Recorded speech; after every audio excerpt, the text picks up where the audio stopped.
Hi friends எல்லாரும் எப்படி இருக்கீங்க? நல்லா இருக்கீங்களா? அன்னைக்கு சூப்பராட்டு தீபாவளிக்கு ஸ்பெஷல் முறுக்கு பண்ண போறாங்க. எப்படி பண்றதுன்னு பார்க்கலாம். எப்போதும் ஒரே மாரி பண்ணி சாப்பிடாம டிஃப்ரெண்டா அந்த மாரி பாசிப்பயிறு வச்சு செஞ்சு சாப்பிட்டு பாருங்கங்க. அட்டகாசமா இருக்கும். நல்ல மொறுமொறுப்பாவும் இருக்கும். நம்ம உளுந்து போட்டு பண்ணா கூட அந்த அளவுக்கு மொறுமொறுப்பு கிடைக்காது. இந்த பாசிப்பயிறு போட்டு பண்ணீங்கன்னா, அவ்வளோ மொறுமொறுப்பா கிடைக்கும். வீடியோ முழுதும் ஸ்கிப் பண்ணாம பாருங்க. வீடியோ பிடிச்சிருந்ததுன்னா லைக் பண்ணுங்க, ஷேர் பண்ணுங்க, கமெண்ட் பண்ணுங்க. கடையில வாங்காதீங்கங்க. கடையில வாங்காம வீட்ல வந்து நம்ம ஆரோக்கியமா பண்ணி குடுத்தோம்னா, டேஸ்ட்டும் நல்லாருக்கும். உடம்புக்கும் நல்லதுங்க. கடையில வந்து எண்ணெய் வந்து போட்ட எண்ணெயிலே தான் போடுவாங்க. அந்த மாரி செய்யாதீங்க. தீபாவளி வந்துன்னா வீட்ல பலகாரம் செஞ்சா தான் தீபாவளி மாரி இருக்குங்க. நம்ம கடையில வாங்கி சாப்பிட்டா தீபாவளி மாரியே இருக்காது. நாங்கலாம் சின்ன பிள்ளையில இருக்கும்போது 1 மாசத்துக்கு முன்னாடியே எங்க வீட்ல எங்க அம்மாலாம் செய்ய ஆரம்பிச்சுருவாங்கங்க. முறுக்குலேருந்து முறுக்கு வந்து செஞ்சாங்கன்னா, 7 பக்கா, 8 பக்கான்னு போடுவாங்க. போட்டு எங்க பெரியம்மா, இன்னொரு அத்தை இருக்காங்க பக்கத்துல. இன்னொரு மைனி இருக்காங்க. எல்லாரும் 4, 5 பேரா சேர்ந்து கை சுத்து முறுக்கு சுத்துவாங்க. கொப்பரை இருக்கு பாருங்க, கொப்பரையில போட்டு சுத்தி வச்சு துணி வச்சு சுத்தி வைப்பாங்கங்க. 4 பேர் சேர்ந்து 4 பேர் வீட்டுக்கும் ஒவ்வொரு 2, 2 நாள். இன்னைக்கு எங்க வீட்ல 2 நாள்னா, நாளைக்கு அவங்க வீட்ல 2 நாள். அப்படியே ஒவ்வொரு வீட்லயா பண்ணி, அப்படியே என்ஜாய் பண்ணி தீபாவளி கொண்டாடுவோம். இப்ப யாருமே அப்படி பண்ண மாட்டேங்காங்க. கடையில வாங்கி சாப்பிட்டுதாங்க. அந்த மாரி செய்யாதீங்க. வீட்ல கொஞ்சமா இருந்தாலும் வீட்ல பண்ணுங்கங்க. பண்ணி ஆரோக்கியமா சாப்பிடுங்க. ஆரோக்கியமா இருங்க. வாங்க முறுக்கு வந்து எப்படி பண்றதுன்னு பார்க்கலாம். இன்னைக்கு பாசிப்பயிறு வச்சு முறுக்கு செய்யறதுக்கு கடையில உள்ள ரெடிமேட் மாவு தாங்க வாங்கியிருக்கேன். ரெடிமேட் மாவு தான் வாங்கியிருக்கேன். இது வந்து நம்ம கட் பண்ணி எடுத்துக்கலாம். நீங்க வீட்டு அரைச்ச மாவு, ரெடிமேட் மாவு எதுனாலும் எடுத்துக்கங்க. சிறிங்கப்பால 2 கப்பு அரிசி மாவு எடுக்க போறேங்க.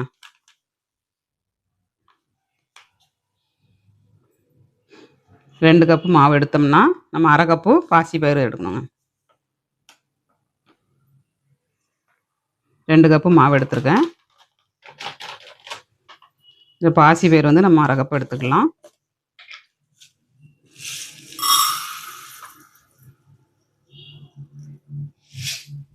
அரை கப்பு பாசிப்பயிறு எடுத்துருக்காங்க. இதை இப்போ லைட்டாக நம்ம வறுத்து எடுத்துக்கலாம். கடாய் அடுப்பில் வச்சுக்கலாம். அடுப்பை ஆன் பண்ணிவிட்டு கடாய் நல்லா ஹீட் ஆயிருச்சுங்க. பருப்பு ஆட் பண்ணிடலாம்.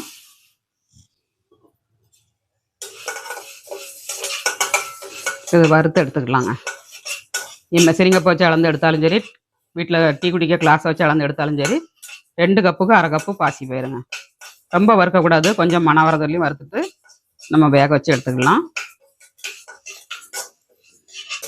அந்த நாளில் தீபாவளிக்கு பலகாரம் செஞ்ச மாதிரி இந்த இப்போல்லாம் யாருமே செய்ய மாட்டேக்காங்க.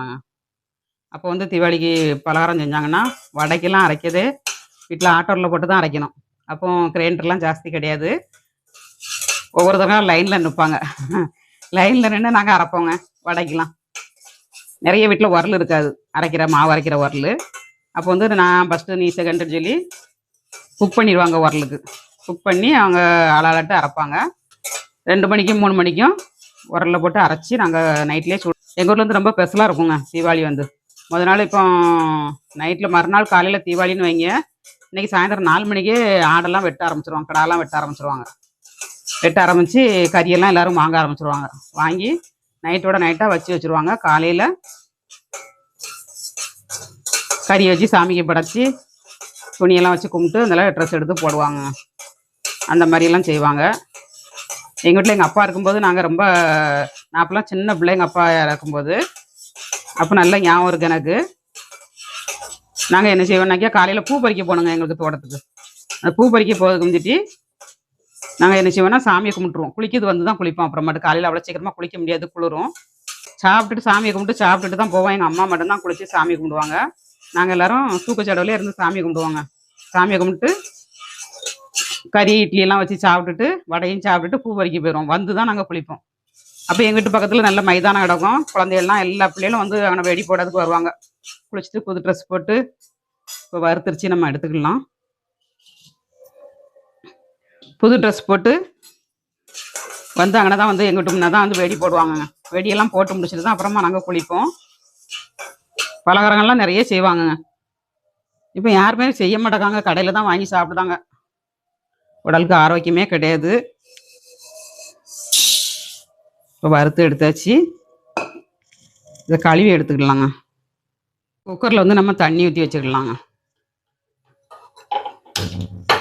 குக்கரில் ஃபஸ்ட்டு அடியில் கொஞ்சம் தண்ணி ஊற்றிக்கங்க. 2 விசில் தான் நம்ம விடணும். நிறைய நேரம் விசில் அடிக்கக்கூடாது. அதனால் தனி பாத்திரத்தில் வச்சு நம்ம அவிச்சோம்னா அடி பிடிக்காமல் நமக்கு கிடைக்குங்க. 1/2 கப்பு பாசிப்பயிறு எடுத்துருக்கேன். ஒரு 1 1/2 கப்பு தண்ணி வச்சுக்கிடுவோங்க.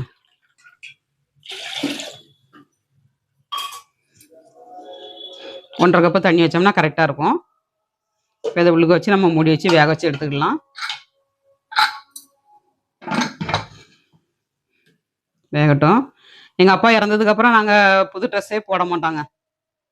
நாங்கள் சின்ன பிள்ளையா இருக்கும்போதே எங்கள் அப்பா இறந்துட்டாங்க. இறந்த உடனே எங்கள் அப்பா வந்து காலையில் குளிச்சுட்டு சாமி கும்பிட்டு சாப்பாடெலாம் பண்ணிவிட்டு எங்களுக்கு புது ட்ரெஸ் எடுத்து தருவாங்க. அவங்க கையால் தான் எடுத்து தருவாங்க. நாங்கள் குளிச்சுட்டு போடுவோம். அதுக்கப்புறம் மறு வருஷத்துலேருந்து அந்த ரொம்ப நாங்கள்லாம் சின்ன சின்ன பிள்ளைகள்னோன்னே ரொம்ப கஷ்டமாயிட்டுங்க அந்த நேரத்தில். அப்போ என்ன செய்வோன்னா, தீபாவளிக்கு மறு வருஷம் தீபாவளிலேருந்து யாருமே ட்ரெஸ் எடுத்து போட மாட்டோம். அப்படியே சாமி கும்பிட்றதுக்கு சாமி முன்ன வைப்போம். அப்படியே வச்சுருவோம். அதுலேருந்து இன்னை வரைக்கும் எனக்கு புது ட்ரெஸ்ஸு நான் தீபாவளிக்கு போடுறதுக்கே எனக்கு மனசு வராதுங்க. போடவும் மாட்டேன். பிள்ளைகள்லாம் ஏசுவாங்க. தீபாவளிக்கு போடுங்க போடுங்கன்னா, நம்ம மனசுக்குள்ளே இருக்க சோகத்தை வெளியே காட்டக்கூடாது பார்த்தீங்களா? அதனால நான் காட்ட மாட்டேன். போடவும் மாட்டேங்க. தீபாவளி அன்னைக்கு நான் ட்ரெஸ் போட்டதே கிடையாது. என்னைக்காவது ஒரு நாள் கொஞ்சம் நேரம் கட்டிட்டு அவுத்து வச்சுருவேன் சாயந்தரம் போல். அந்த தீபாவளி அன்னைக்கு வாங்கினதோட சரி. ட்ரெஸ் எடுத்து தருவாங்க பிள்ளைகள். அதை வாங்கினதோட சரி. அப்படியே வச்சுருவேன். இந்த மாதிரி தான் தீபாவளி நடக்குது இவ்வளோ நாள் வரைக்கும். ஆனால் தீபாவளிலாம் செழிப்பாக தான் கொண்டாடுதோம். அது அந்த சின்ன பிள்ளையில நடந்த துயரம் வந்து மனசை விட்டு போக மாட்டேங்குது. இப்போ 2 விசில் அடிக்கட்டும். 2 விசிலுக்கு மேலே விடக்கூடாது. 2 விசில் அடித்த உடனே நம்ம ஓப்பன் பண்ணிடலாம். இப்போ விசில் அடிச்சிருச்சு. நம்ம இறக்கிக்கலாம்.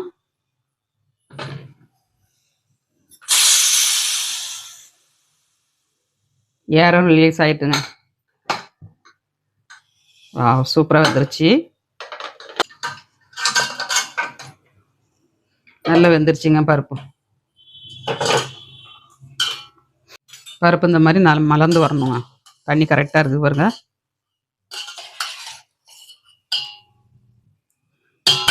ஆற வச்சுக்கிடலாம். ஆற வச்சு தான் நம்ம அரைக்கணும். அப்படியே போட்டு அரைச்சிங்கன்னா குக்கர் வந்து ஓப்பன் ஆயிருங்க. சூட்டில் போட்டு அரைச்சோம்னா கொஞ்சம் ஆற விட்டுக்கிடலாம். பருப்பு வந்து ஆறிடுச்சுங்க. லைட் சூடாக இருக்குது. நம்ம போட்டு அரைச்சிக்கிடலாம். ஒரு மிக்சி ஜாரில் ஆட் பண்ணிக்கோங்க.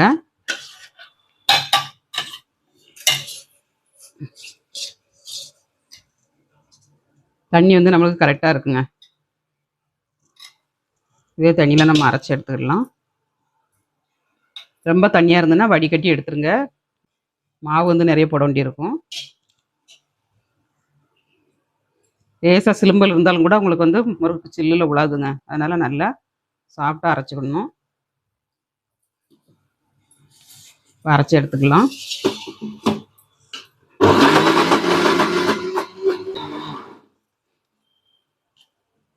நல்ல மையாக அரைச்சி எடுத்தாச்சுங்க. இதில் மாவில் வந்து நம்ம தேவையான அளவு உப்பு போட்டுக்கலாம். மாவுக்கு தகுந்தபடி உப்பு போட்டுக்கோங்க. உப்பு போட்டாச்சு. கொஞ்சமாக ஜீரகம் ஆட் பண்ணிக்கணுங்க.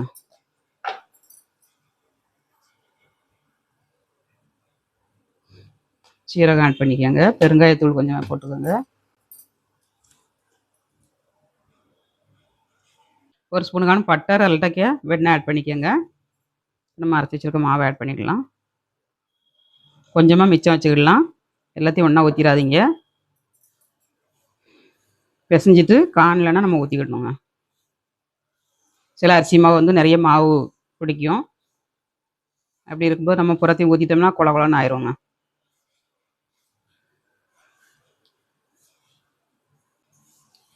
கொஞ்சம் கொஞ்சமாக ஊற்றி பிசைஞ்சிங்கன்னா நம்ம எந்த அளவுக்கு நமக்கு தேவைங்கிறத பார்த்து நம்ம ஆட் பண்ணிடலாம். கொஞ்சம் தேவைப்படுதுங்க. நம்ம ஆட் பண்ணிக்கலாம்.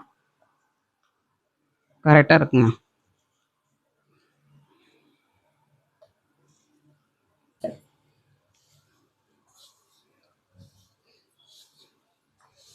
இப்போ நம்ம எடுத்து வச்சுருந்த பாசி பயிர் வந்து கரெக்டாக இருக்குது.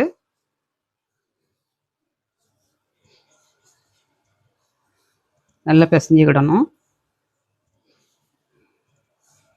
அப்படியும் காணலை உங்களுக்கு அப்படின்னா கொஞ்சம் தண்ணி தொளிச்சு விரைக்கங்க.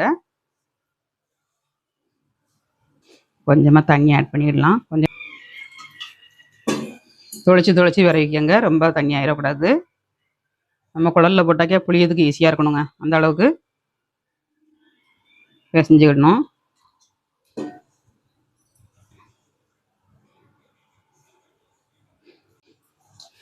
நல்லா சாஃப்டாக பிசைஞ்சாச்சுங்க. கொஞ்சமாக தண்ணி ஊற்றிருக்கேன். ஒரு 1/2 டம்ளருக்கான தண்ணி ஊற்றி தான் நான் பிசைஞ்சிருக்கேன். இந்த அளவுக்கு மாவு நமக்கு இருக்கணுங்க. எவ்வளோ நைஸாக இருக்குது பாருங்கள். சின்ன சின்ன உருண்டைகளாக உருட்டி வச்சுக்கணும் நம்ம குழலில் போடுறதுக்கு. இந்த மாதிரி இடியாப்ப குழலில் போட்டு தான் புளிய போகிறேன். சின்ன சில்லில் தான் போட போகிறேன். பெரிய சில்லில் போட்டிங்கன்னா வேகிறதுக்கு ரொம்ப நேரம் ஆகுங்க. அதனால் சின்ன சில்லில் போட்டுக்கோங்க. முறுக்கு பொடிசாக இருந்தாலும் சீக்கிரம் வெந்துடும் உங்களுக்கு.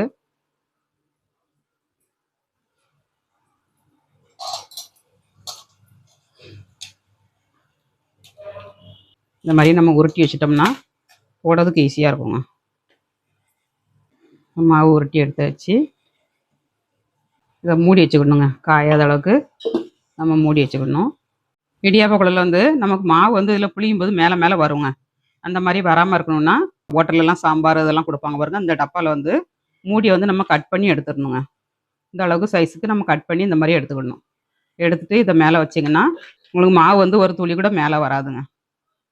இந்த மாதிரி ட்ரை பண்ணுங்கள். இந்த டிப்ஸெல்லாம் ஃபாலோ பண்ணுங்கள். சூப்பராக கிடைக்கும் உங்களுக்கு.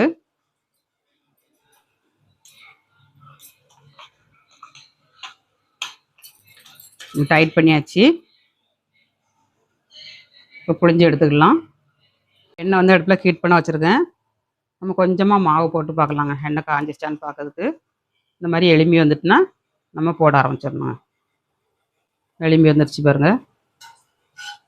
இதை தூரம் எடுத்துகிட்டு நம்ம முறுக்கு வந்து பிளேட்டில் புழிஞ்சிட்டு நம்ம கையொண்டு அப்படியே எடுத்து போட்டுடலாங்க.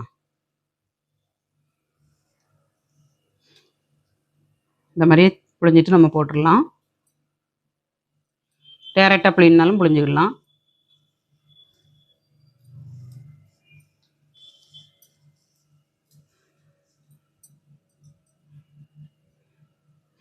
ரெண்டாக புழிஞ்சு எடுத்துக்கலாம். எண்ணெய் ஹீட் ஆயிடுச்சு. எண்ணெயில் போட்டு எடுத்துக்கலாம். இந்த மாதிரி பிளேட்டில் தான் புழிஞ்சு வச்சுருக்கேன். போட தெரியாதவங்களாம் இந்த மாதிரி பிளேட்டில் போட்டுக்கோங்க. இல்லாட்டா டேரெக்டாக புளியறவங்க டேரெக்டாக புழிஞ்சிக்கலாம். நான் ஃபஸ்ட்டு வந்து உங்களுக்கு இந்த மாதிரி பிளேட்டில் புழிஞ்சு நம்ம இப்படி எடுத்து போடணுங்க. அதை காட்டுறேன். இப்போ எண்ணெய் காஞ்சிருச்சு. இந்த மாதிரி இப்படி கையில் தட்டிட்டு நம்ம அப்படியே விட்டுறணுங்க. ஒன்று ஒன்றா போட்டு எடுங்கங்க பொறுமையாட்டு. அடுப்பு வந்து ரொம்ப ஸ்லோவாகவும் வைக்காதீங்க, ரொம்ப ஹையாகவும் வைக்காதீங்க, மீடியமாக வச்சுக்கோங்க. அப்படின்னா உங்களுக்கு கரெக்டாக கிடைக்கும்.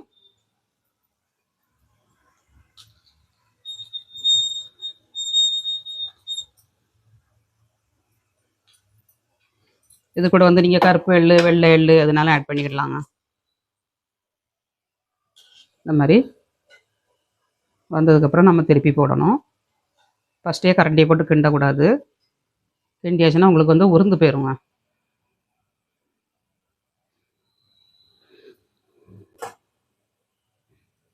சூப்பராகிட்டு நமக்கு பாசி பருப்பு முறுக்கு கிடச்சிருச்சுங்க. கொஞ்சம் சலசலப்பு அடங்கட்டும், நம்ம எடுத்துக்கலாம்.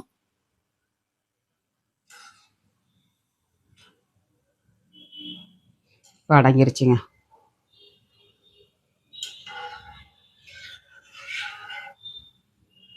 சூப்பரான பாசிப்பருப்பு முறுக்கு ரெடிங்க. தீபாவளிக்கு இந்த மாதிரி ட்ரை பண்ணுங்கள் நீங்கள் உங்கள் வீட்டில். இந்த மாதிரி ஒரு சலகடையில் வைங்க, எண்ணெய் விடைஞ்சிருங்க உங்களுக்கு. அடுத்தது இன்னொன்று போட்டுக்கலாம்.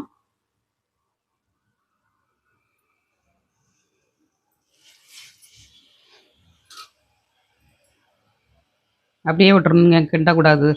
கொஞ்சம் வெந்ததுக்கப்புறம் தான் நம்ம திருப்பி போடணும். ஃபஸ்ட்டு நம்ம கரண்டியே கொடுத்தோம்னா பிரிந்து போயிடும்.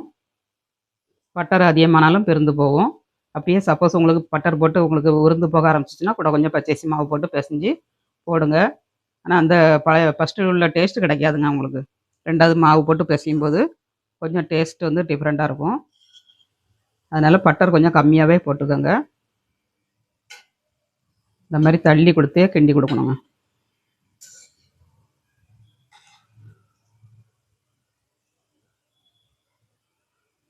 திருப்பி கொடுத்துக்கலாம். சலசலப்பு அடங்கிருச்சுங்க, நம்ம எடுத்துக்கலாம்.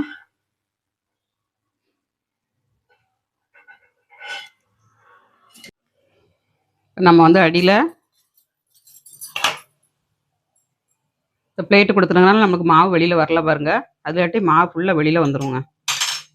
அதனால் இந்த மாதிரி பிளாஸ்டிக் மூடி இருந்ததுன்னா உங்களுக்கு கட் பண்ணி வச்சுக்கோங்க, ஈஸியாக கிடைக்கும்.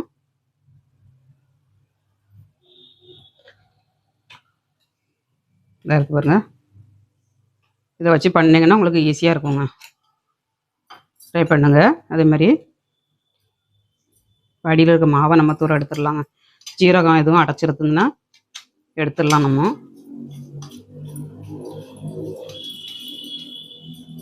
அருமையாட்டு பாசிப்பருப்பை வச்சு முறுக்கு செஞ்சாச்சுங்க சூப்பராட்டு. ரொம்ப டேஸ்டியாக இருக்கும். இந்த மாதிரி நீங்களும் வீட்டில் ட்ரை பண்ணுங்கள். ட்ரை பண்ணிட்டு எப்படி வந்துச்சுங்க அதை கமெண்ட்ஸ் பண்ணுங்கள், லைக் பண்ணுங்கள், சப்போர்ட் பண்ணுங்கள். சூப்பராக கிடச்சிருக்குங்க முறுக்கு வந்து. சாஃப்டாட்டு எம்மியாக இருக்குது.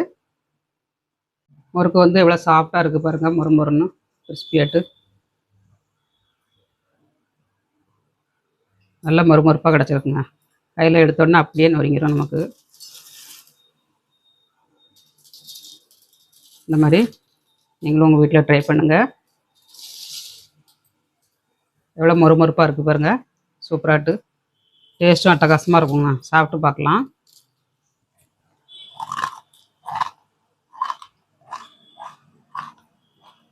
சூப்பராக உடஞ்சிருக்குங்க முறுக்கு வந்து.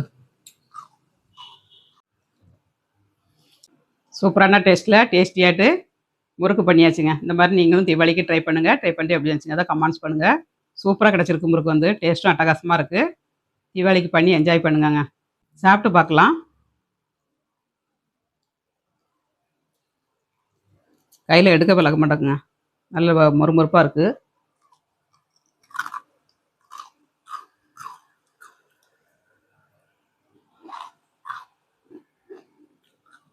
சூப்பராக நல்ல மொறுமொறுன்னு கிடச்சிருக்குங்க.